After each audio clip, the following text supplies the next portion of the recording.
mon collègue Delph. Donc c'est la deuxième année que nous contribuons à la réhabilitation de cette route. Comme vous le savez, Epena est une ville un peu enclavée. Et quand je suis arrivé ici en fin 2023, j'ai été très étonné de voir une route en état de dégradation avancée, avec des trous considérables où les véhicules n'arrivaient même plus à passer, les camions ne venaient pas à Epena. Une route qui était également complètement bouchée par la végétation. J'ai été très surpris de voir que cette route n'avait fait l'objet d'aucun entretien.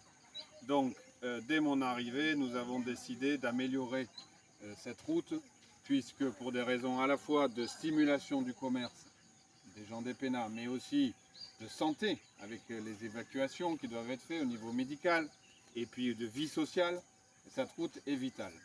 Donc depuis mon arrivée, nous avons investi dans cette route, à la fois dans le comblement des trous, depuis la barrière jusqu'à Epena là-bas, et puis dans l'élagage. Donc on l'a rappelé Delph, c'est la deuxième année que nous investissons là sur cette route. Je pense que c'est très important et ça a eu des effets bénéfiques, puisque depuis que nous avons comblé les plus grands trous, désormais il y a des camions qui arrivent à Epena, il y a des véhicules de transport qui arrivent. Donc nous avons contribué à stimuler et à remettre en place le commerce et les échanges entre Epena et Imfond.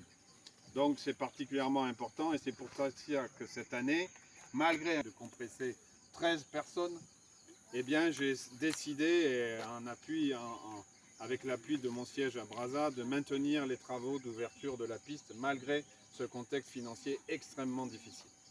Je profite de cette allocution pour m'étonner de l'absence d'entretien de sa route de la part des services de l'État. Vraiment, je suis extrêmement surpris, et notamment du conseil départemental, puisque je crois que c'est son mandat. Je suis surpris de ne voir aucun travaux de la part du conseil départemental ou généralement de services de l'État. Je connais bien sûr, je travaille en Afrique centrale depuis longtemps, je connais les problèmes de financement des services de l'État, mais enfin ici on parle de quelques millions, on ne parle pas de centaines de millions. L'élagage ne coûte pas si cher que ça. Le comblement des trous avec de la main d'œuvre et des matériaux locaux ne coûte pas si cher que ça. Et moi je pose la question, mais que font les services de l'État?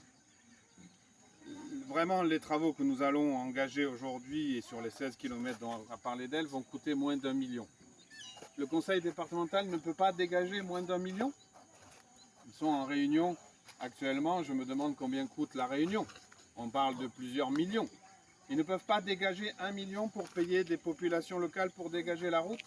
Je suis vraiment très déçu du manque de dynamisme et d'intérêt des élus et plus globalement du service de l'État sur cette route qui est absolument vitale, qui fait vivre tout un tas de populations et nous ne voyons rien. Alors qu'encore une fois, je comprends les difficultés financières de l'État, je le comprends très bien, mais il s'agit ici de quelques millions. Quelques millions pour dégager la route, mettre un peu de briques et de termitières. Bien sûr, ce ne sont pas des travaux d'excellente qualité, mais ça permet de stimuler le commerce. Grâce à ces petits travaux que nous avons fait l'an dernier, je vous l'ai dit, les camions, les véhicules, les ambulances maintenant reviennent à Epena, alors que monsieur le sous-préfet vous le confirmera, avant, pas de camions, très peu de transport. Donc c'est un message que je voudrais vous adresser. Vraiment, franchement, il ne faut pas beaucoup d'argent pour stimuler et remettre en état un petit peu cette route. Donc nous attendons, nous sommes des partenaires, mais nous ne remplaçons pas l'État. Je l'ai dit, cette année, nous avons fait un effort considérable parce que normalement, on ne devrait rien faire au regard de notre contexte financier. Donc, je demande vraiment à ce que l'État et le conseil départemental puissent dégager quelques millions. On parle de 2 millions, 3 millions, qui ne sont rien à côté des millions qui disparaissent dans les réunions, les choses comme ça, hein, pour aider les populations à dégager, à faire partir leurs produits, à entretenir un petit peu cette route. Il ne s'agit pas de la refaire, ça c'est des milliards, et là-dessus on sait très bien que l'État n'a pas les moyens, mais un minimum, avec des matériaux locaux, avec de la main d'œuvre locale, avec un peu de volonté, on peut faire des choses. Et pour l'instant je ne vois rien, et c'est très décevant en tant que partenaire de ne voir rien, et que ce soit nous qui remplacions l'État. Vraiment c'est très décevant.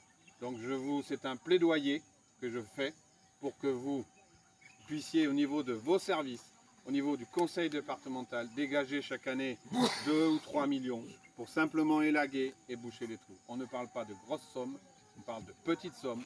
Vous pouvez le faire. Alors s'il vous plaît, ne demandez pas à un partenaire américain qui n'a pas d'argent de remplacer un État qui peut lui-même dégager quand même quelques petits millions pour dégager là. Je finis là. Merci. Merci.